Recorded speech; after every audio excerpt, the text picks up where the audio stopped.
ಪ್ರಭು ಪುಟ್ಟ ರಾಜ ನಮ್ಮನ್ನು ಹರಸೋ ವಂದನೆ ಅಭಿನಂದನೆ.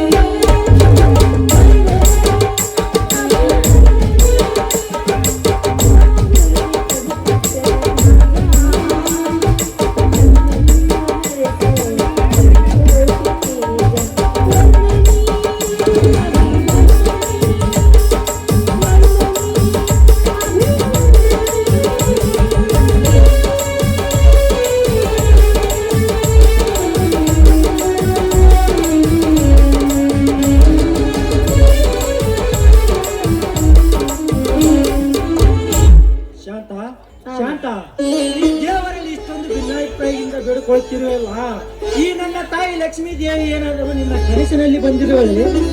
ಕನಸಲ್ಲ ರೀ, ಇದು ನಿಜಾನೇ.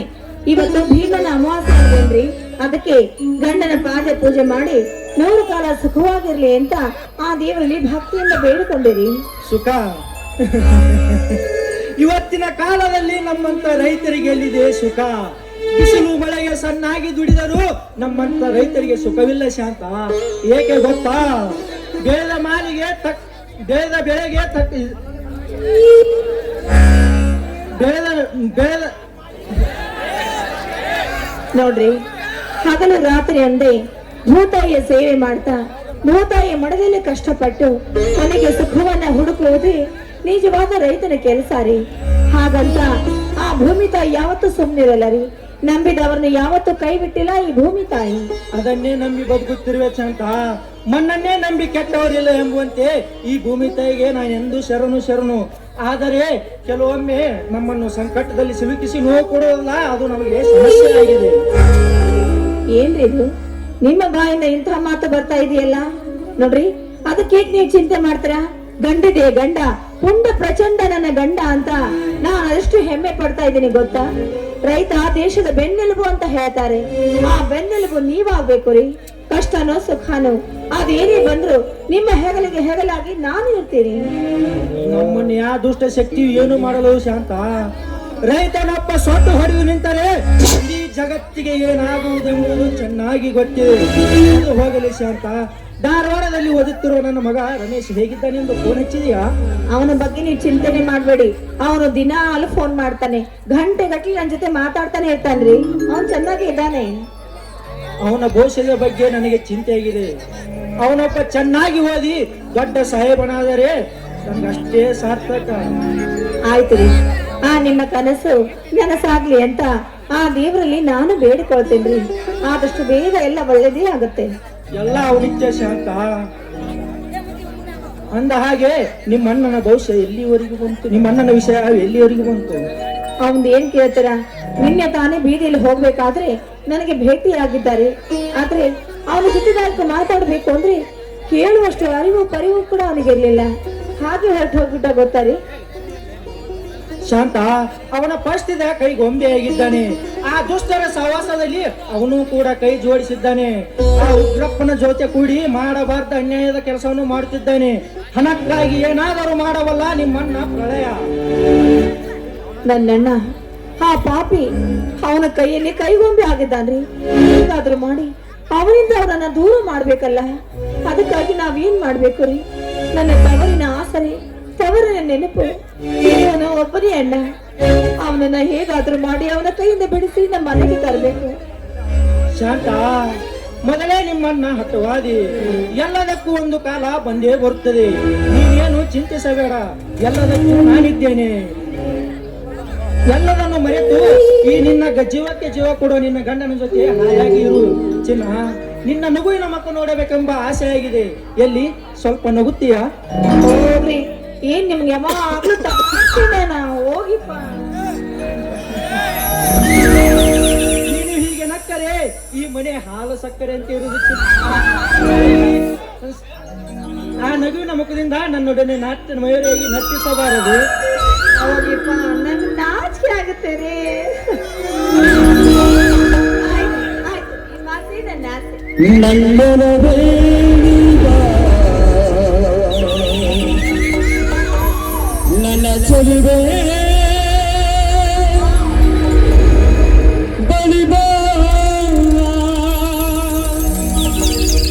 ಬಲಿಬೈದು ಸಿಹಿ ಮುತ್ತು ನೀಡು, ಸಿಹಿ ಮುತ್ತಿನ ಕಾಣಿಕೆ ನೀ ಬಾರಲ ಸರಿ ಹೇಗೆ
ನೀನಂದ್ರೆ ತುಂಬಾ ಇಷ್ಟ.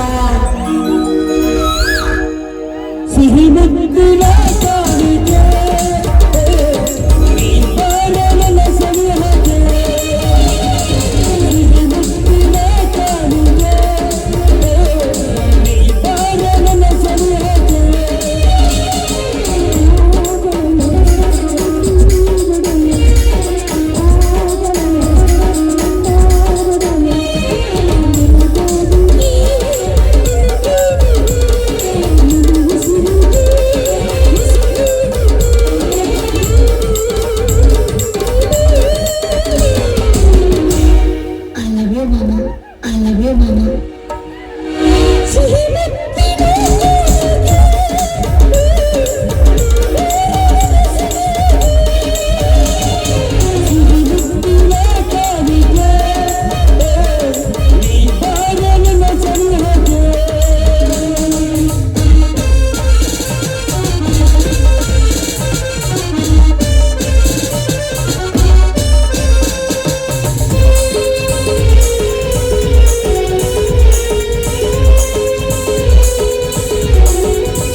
ಸಿಹಿ ಮುತ್ತಿನ ಕಾಣಿಕೆ ನೀ ಬಾರಲ ಸರಿ ಹಾಗೆ.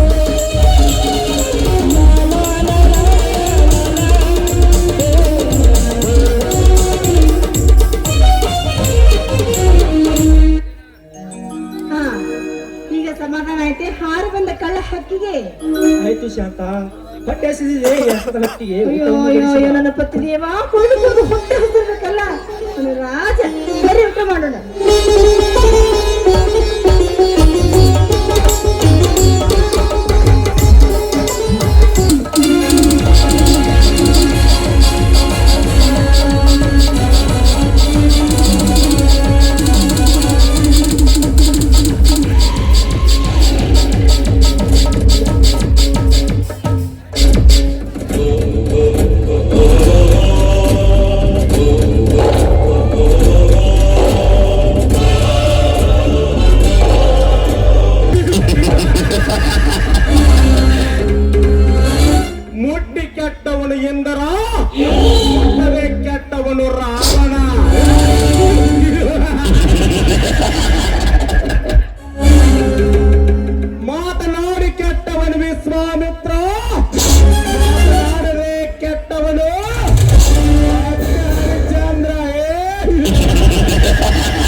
ಹಾಕಿಕೊಂಡರೆ ಅವರು ಯಮನ ಅತಿಥಿಯಾಗಲೇಬೇಕು.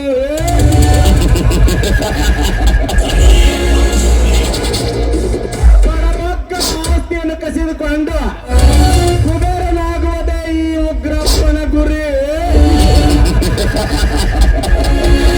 दुनिया जिंदगी में करने वाला बड़ा खतरनाक आदमी होना है. शास्त्री ले शास्त्री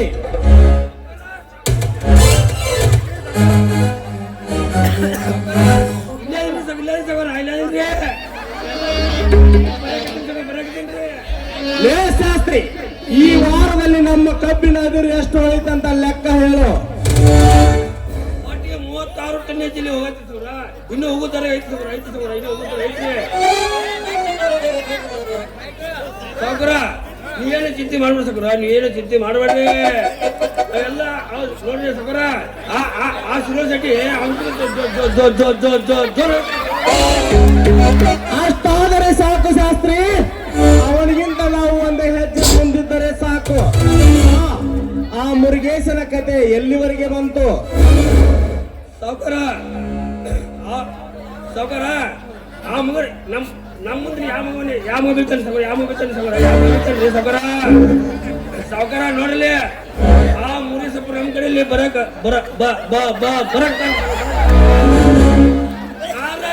ಮುರಿಸಪ್ಪ ಕೈಯಾಗ ಪುಸ್ತಕ ಬಂದ್ರಿ,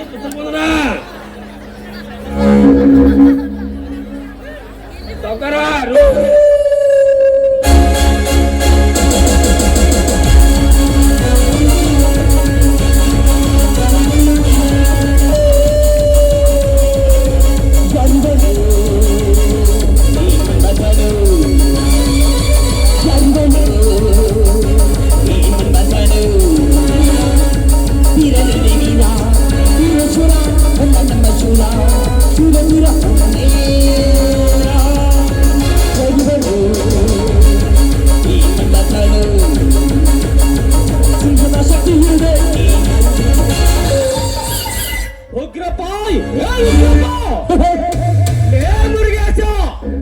ನನ್ನ ಹೆಸರು ಎಷ್ಟು ಕರಿವಟ್ಟ ಮೇಲೆ ಬೆಳೆದಿ ಆ ಮಗನೇ.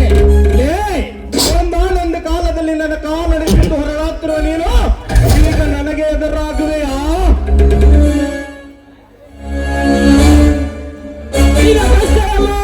ನೀ ಬಳಿಗೆ ಮಾತನಾಡುವೆ. ನಿನ್ನೆ ದಿನ ಭದ್ರನ ಕೈಯಲ್ಲಿ ಹಣವನ್ನು ಕೊಟ್ಟು ಬೇರೆ ಕಡೆ ಕಳಿಸಿದ್ದೆ. ಅವನನ್ನು ಕೊಲೆ ಮಾಡಿ ಹಣವನ್ನು ಹೊಡೆದೆಯಲ್ಲ, ಮೊದಲು ಹಣವನ್ನು ಕೊಡು. ಯಾವ ಭದ್ರ ಯಾವ ಹಣ ಗೊತ್ತಿಲ್ಲದ ವಿಷಯ ನನ್ನ ಮುಂದೆ ಹೇಳಿದರೆ ನಾನೇನು ಮಾಡಲಿ? ನೀನು ಕತೆ ಕಟ್ಟಬೇಡ, ಮೊದಲು ಅದನ್ನು ನಡೆದುಕೊಂಡರೆ ಸರಿ, ಇಲ್ಲದಿದ್ದರೆ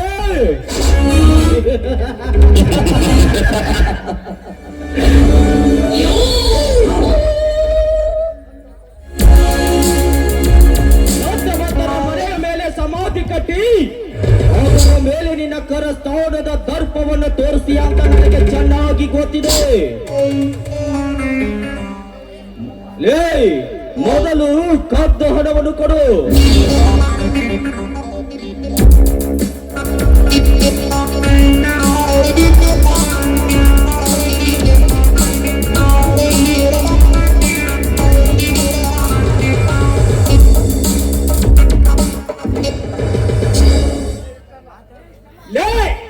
ಇಷ್ಟೆಲ್ಲ ಗೊತ್ತಿದ್ದರೆ ನನಗೆ ಎದುರಾಗುವ ಬದುಕುವೆ ಆ ಮಗನೇ.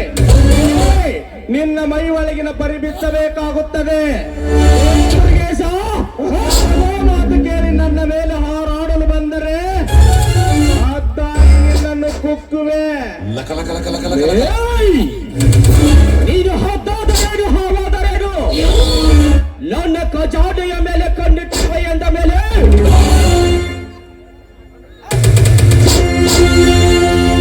ನಿನ್ನ ಕಣ್ಣು ಕೀಳಲಾರದೆ ಬಿಡಲಾರೆ. ಮುರುಗೇಶ, ಅಲ್ಲಿವರೆಗೆ ನಾನು ಕೈ ಕಟ್ಟು ಕೂತಿಕೊಳ್ಳೋದನ್ನು ತಿಳಿದುಕೊಂಡಿರುವೆ. ನಾನು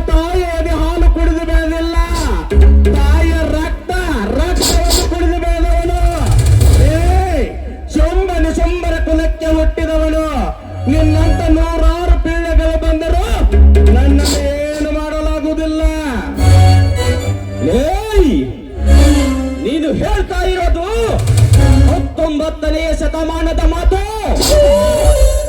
ನಿನ್ನ ಸೂರತನ ಹೀರತನ ಏನೂ ನಡೆಯುವುದಿಲ್ಲ. ಕೊಟ್ಟ ಹಣವನ್ನು ಕೊಟ್ಟರೆ ಸರಿ, ಇರದಿದ್ದರೆ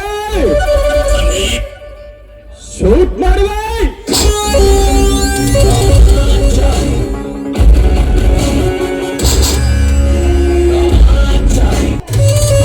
ತುಪಾಕಿ ಹಿಡಿಯಬೇಕಾದರೆ ಎದೆಯಲ್ಲಿ ಗಂಡನೆಯ ಗುಂಡಿಗೆ ಇರಬೇಕು. ಅದು ನಿನ್ನಲ್ಲಿ ಇಲ್ಲ. ನಿನ್ನ ಹಣ ಕದ್ದವನು ಬೇರೆ ಯಾರು ಅಲ್ಲ, ಆ ಧರ್ಮದಾಸನ ಕಡೆಯವನು. ಬೇಗ ಹೋಗಿ ಅವನನ್ನು ಹಿಡಿ. ನಿನ್ನ ಹಣದ ಬಗ್ಗೆ ನನಗಾಗಲಿ ಈ ಉಗ್ರಪ್ಪನಿಗಾಗಲಿ ಏನು ಗೊತ್ತಿಲ್ಲ. ಇಲ್ಲ, ನೀವೆಲ್ಲರೂ ಸೇರಿ ಏನೋ ಕುತಂತ್ರ ನಡೆಸುತ್ತಿರುವಿರಿ. ಲೇಪ್ರಾಯ, ನೀನೀಗ ಇವನ ಮಾತು ಕೇಳಿ ಚಪ್ಪಾಳೆ ತಟ್ಟಿ ಇವನ ಜಾಡಿಯನ್ನು ತುಂಬುತ್ತಿರುವೆ. ಒಂದಲ್ಲ ಒಂದು ದಿನ ಈತನ ಕುತಂತ್ರದ ಬುದ್ಧಿ ನಿನಗೆ ಗೊತ್ತಾಗುವುದು. ನನ್ನ ಹಣ ಹೇಗೆ ವಸೂಲಿ ಮಾಡಬೇಕಂತ ನನಗೆ ಚೆನ್ನಾಗಿ ಗೊತ್ತಿದೆ.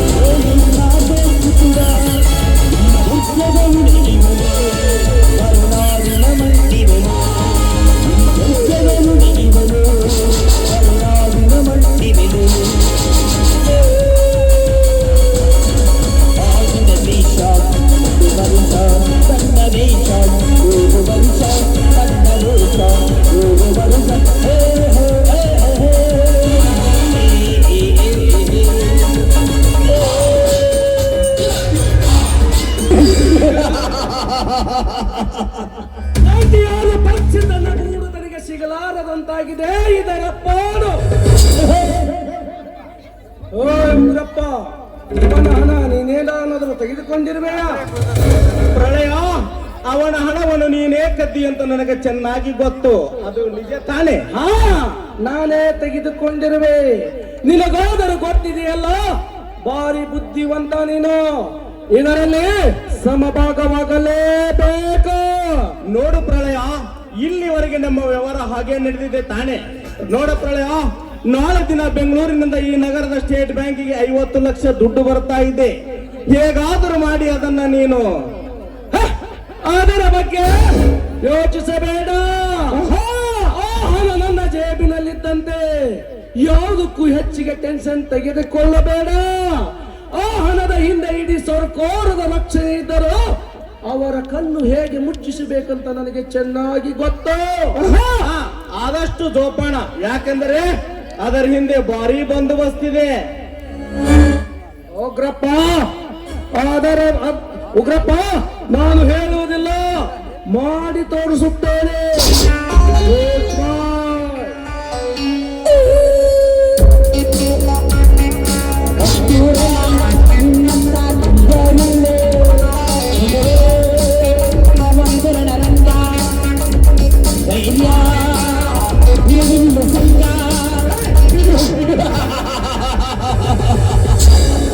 ಶಾಸ್ತ್ರಿ, ನಾವು ಬಂದ ಕೆಲಸ ಮುಗಿಯಿತು, ಬಾಯಿನ ಹೋಗೋಣ.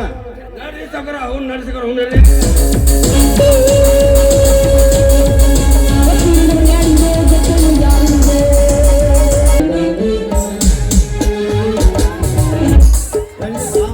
ಈ ಸುಂದರವಾದ ಪ್ರಪಂಚಕ್ಕೆ ನಿನ್ನನ್ನು ಯಾತಕ್ಕೆ ಕರೆದುಕೊಂಡೇ ಬಂದಿದ್ದೆ ಅಂತ ಗೊತ್ತಾ?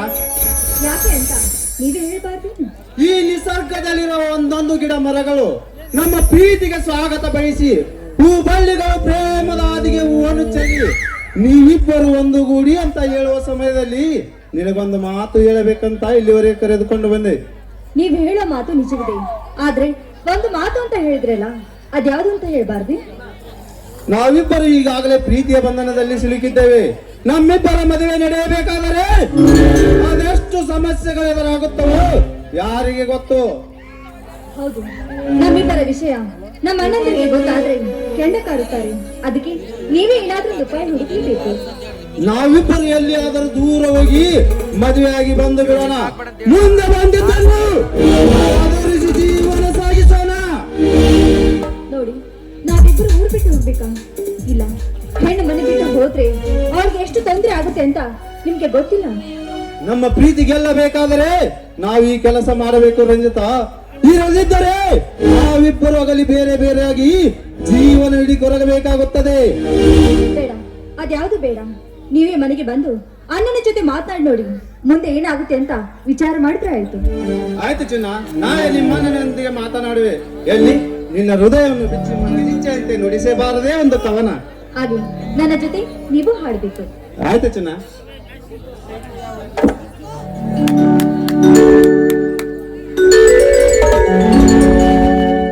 ಪ್ರೀತಿಯ ಹುಡುಗಿಗೆ ಈ ಹುಡುಗನ ಹುಡುಗರೇ ನಡೆದಿದ ಮೆಲ್ಲಗೆ ನಾ ಮುಡಿಸಿದೆ ಮಲ್ಲಿಗೆ, ನಡೆದಿದ ಮೆಲ್ಲಗೆ ನಾ ಮುಡಿಸಿದೆ ಮೆಲ್ಲಿಗೆ.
ಗೊತ್ತಣ್ಣ, ಇವಳು ಮುರುಗೇಶನ ತಂಗಿ. ಅಷ್ಟೇ ಅಲ್ಲಣ್ಣ, ನಾವಿಬ್ಬರ ಪ್ರೀತಿಸಿ ಮದುವೆ ಮಾಡ್ಕೊಳ್ಬೇಕಂತ ನಿರ್ಧಾರ ಮಾಡಿದ್ದೇವೆ. ಏ ರುದ್ರ, ಆ ನನ್ನ ಕುಲವೈರಿಯ ತಂಗಿ ಅದು ಎಂದಿಗೂ ಸಾಧ್ಯ ಇಲ್ಲ. ಅವಳೇನಾದರೂ ನನ್ನ ಮನೆಗೆ ಕಾಲಿಟ್ಟ ಮಾಡಿದ ತಪ್ಪಿಗೆ ಇವಳ ಮುಖಕ್ಕೆ ದುಡ್ಡು ಎಸೆದು ಮನೆಗೆ ಬಾ. ಇದ್ದರೆ ನಾನು ಏನು ಮಾಡುತ್ತೇನೆ ನನಗೆ ಗೊತ್ತಿಲ್ಲ. ಏನು ಮಾಡ್ಲಿಕ್ಕೆ ಆಗೋದು ಇಲ್ಲ, ನಾವಿಬ್ಬರು ಅಗಲೋದು ಇಲ್ಲ. ಯಾಕೆಂದರೆ ನಾವು ಅಂತ ಪ್ರಸಂಗವೇನಾದರೂ ಬಂದಿದ್ದೆ ಆದರೆ ಈ ಜಗತ್ತನ್ನು ಎದುರಾಕಿಕೊಳ್ಳುವ ಶಕ್ತಿ ನನ್ನಲ್ಲಿದೆ. ಅಂದರೆ ಇವಳ ಸಲುವಾಗಿ ನನ್ನನ್ನು ಎದುರು ಹಾಕಿಕೊಳ್ಳಬೇಡ.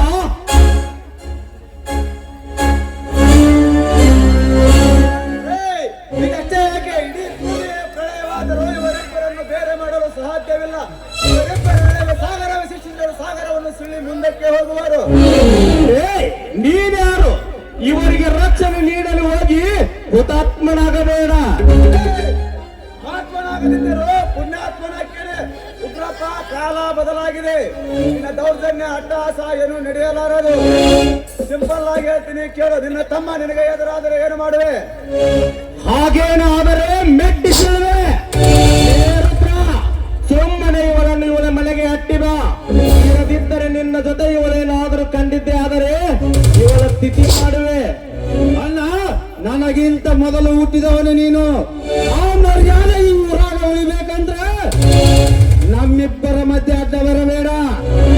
ಬರ್ತೀನಿ, ಬಾರದಿದ್ದ ಹೋಗೋಣ. ಎಂದು ನನ್ನ ತಮ್ಮನೇ ನನಗೆ ಎದುರಾದನೆ. ಯಾರೋ ನೀನು? ಇಲ್ಲಿ ಏಕೆ ಬಂದೆ? ಈ ಊರಿಗೆ ಹೊಸಬಾ ಅಂತ ಕಾಣಿಸುತ್ತೆ. ಕ್ರಾಂತಿ, ನಾನೊಬ್ಬ ಕ್ರಾಂತಿಕಾರಿ. ನನಗೆ ಸರ್ಕಾರ ಕೊಟ್ಟಂತ ಬಿರುದು ಇದು. ಯಾವ ಸಮಯದಲ್ಲಿ ಹೇಗೆ ಇರ್ತೀರಿ ಏನು ನನಗೆ ಗೊತ್ತಿಲ್ಲ.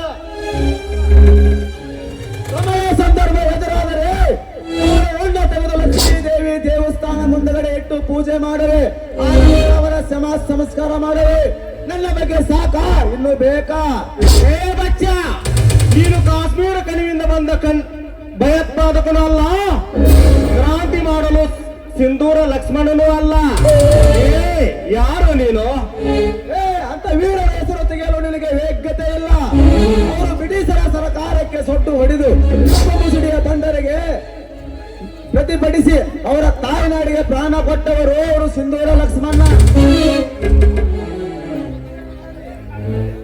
ಅಂತ ಧೀರ ನಾಡಲ್ಲಿ ನಿಮ್ಮಂತ ಕಮಂಗಿಗಳಿಗೆ ಏನು ಮಾಡಬೇಕಂತ ಈ ಸಮಾಜಕ್ಕೂ ಗೊತ್ತು, ಆ ಸರ್ಕಾರಕ್ಕೂ ಗೊತ್ತು. ಲೇ, ಆ ಸೃಷ್ಟಿಕರ್ತನ ಕಣ್ಣು ಮುಚ್ಚುವ ಸರ್ದಾರ ನಾನು. ಲೇ, ನೀನೇನಾದರೂ ಅವರಿಗೆ ಸಹಾಯ ಮಾಡಲು ಬಂದರೆ ನಿನ್ನ ಗೂಡ್ಸ್ ಗಾಡಿಯಲ್ಲಿ ನಿನ್ನ ಹೆಣ ಪಾರ್ಸಲ್ ಮಾಡುತ್ತೇನೆ. ಲೇ, ಬರ್ತೀನಿ ಮಗನೇ. ನೀನು ಸತ್ತರೂ ಕೂಡ ನಿನ್ನ ಹೆಣವು ಕೂಡ ಈ ಭೂಮಿ ತಾಯಿ ತಿರಸ್ಕರಿಸುವ.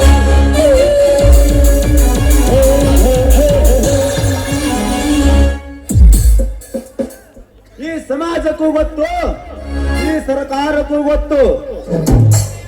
10 ಆನೆ ನಡೆಸಿದ ದಂತಚೋರ ಈರಪ್ಪನನ್ನು ಒಂದೇ ಗೂಡಿನಿಂದ ಸತ್ತಿದ್ದನನ್ನು ತಿಳಿದುಕೊಂಡಿರುವೆ. ಈ ಕನ್ನಡದ ತಾಯಿ ನಿಮ್ಮಂತವರಿಗೆ ಜನ್ಮ ನೀಡಿದ್ದಾಳೆಂದು ನೀನು ತಿಳಿದುಕೊಂಡಿರುವೆ.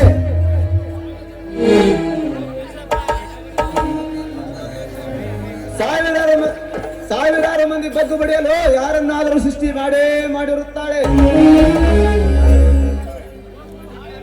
ಉಗ್ರಪ್ಪ, ನಾಳೆಯಿಂದ ಶುರು ಮಾಡುವೆ ಬಯಲಾಟ.